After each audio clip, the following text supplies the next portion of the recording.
Hello everyone, मी कोमल बालियान और आज हम करने वाले हैं प्लास्टर्स के बारे में। जल्दी से इसको कर लेते हैं कंप्लीट अपने चैप्टर को और फिर हम अपने टिश्यू वाले चैप्टर पर जाएंगे। ठीक है, तो सबसे पहले अगर आपने वीडियो को लाइक नहीं किया है तो लाइक और सब्सक्राइब ज़रूर से करना। तो स्टार्ट करते हैं। तो प्लास्टर्स क्या होते हैं? आपकी जो प्लास्टर्स होती हैं वो प्लांट सेल में ही होती हैं। एनिमल सेल में आपके प्लास्टर्स नहीं होती हैं, आपकी सिर्फ प्लांट सेल में होती हैं। दो तरह के टाइप के प्लास्टर्स होते हैं, एक को बोलते हैं क्रोमोप्लास्ट, एक को बोलते हैं ल्यूकोप्लास्ट। जो आपका क्रोमोप्लास्ट होता है उसमें कलर होता है, कलर्ड प्लास्टर्स बोलती हैं। और जो आपका ल्यूकोप्लास्ट होता है वो वाइट भी हो सकता है और कलरलेस भी हो सकता है, उसमें कोई कलर नहीं हो सकता है। Chromoplast containing the pigment chlorophyll are known as chloroplast. Chromoplast में एक पिगमेंट होता है जिसको हम क्लोरोफिल बोलते हैं और उसको हम बोलते हैं chloroplast. Chloroplast are important for photosynthesis in plant. जो आपका क्लोरोप्लास्ट होता है वो इम्पोर्टेंट होता है प्लांट के लिए। क्या करने के लिए? फोटोसिंथेसिस करने के लिए। फोटोसिंथेसिस क्या होती है? वो प्रोसेस जिससे प्लांट अपना खाना खुद बनाते हैं। जो क्लोरोप्लास्ट होती हैं उसमें येलो और ऑरेंज पिगमेंट भी होता है। और जो ल्यूकोप्लास्ट होती हैं वो क्या करते हैं?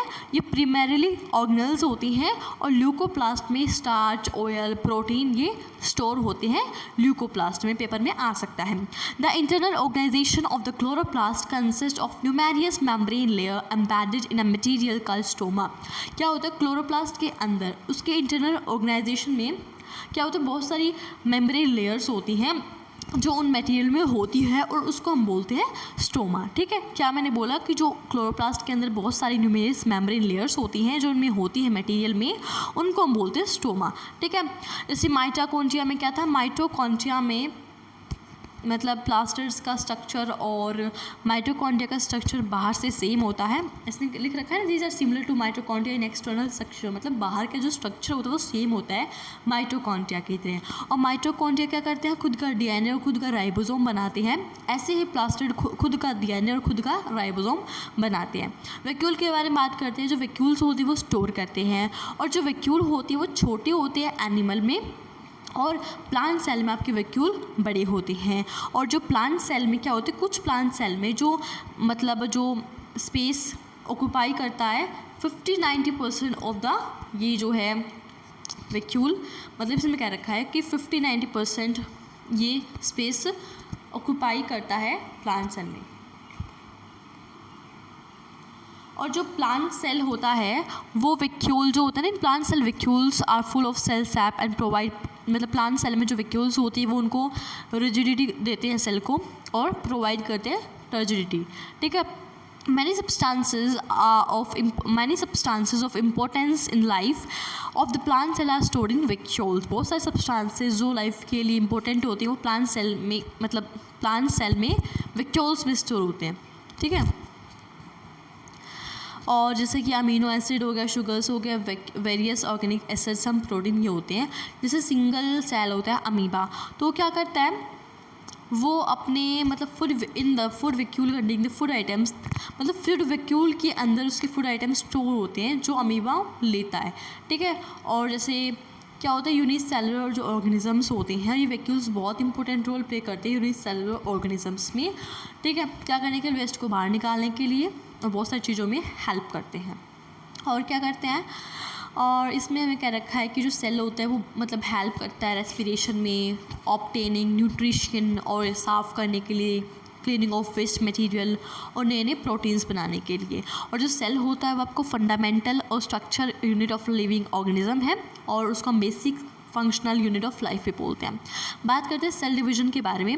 जो न्यू सेल्स क्यों फॉर्म होते हैं? न्यू सेल्स ऑर्गेनिज्म में इसलिए फॉर्म होते हैं क्योंकि जैसे मर गए हैं, जो डेड हो गए हैं, जो इंजर्ड सेल हैं वो मतलब हो जाते हैं तो नए सेल बनते हैं। इसका मतलब ये है कि जो नए सेल फॉर्म ऑर्गेनिज्म में इसलिए होते हैं in order to grow to replace all dead and injured cells and to form gametes required for reproduction।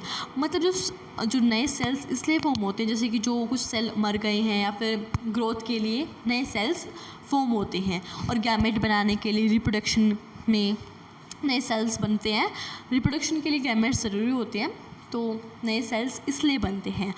और this process by which new cells are made, ये प्रोसेस जिससे नए सेल बनते हैं उसको हम बोलते हैं सेल डिवीज़न। और जो दो तरह के सेल डिवीज़न होते हैं, एक तो बोलते हैं माइटोसिस एक को बोलते हैं म्यूसिस। मेन बता देती हूँ मैं आप सभी को। The process of cell division by which most of the cell divide for growth is called mitosis. Mitosis किसे बोलते हैं?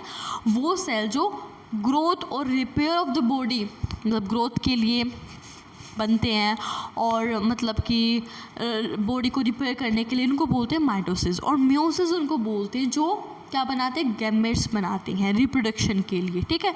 तो माइटोसिस बोलते हैं जो ग्रोथ के लिए इम्पोर्टेंट होते हैं और मतलब कि बॉडी को जैसे रिपेयर करने के लिए, उसके लिए माइटोसिस ज़रूरी होता है। और म्यूसिस क्या करने के लिए? Formation of gametes.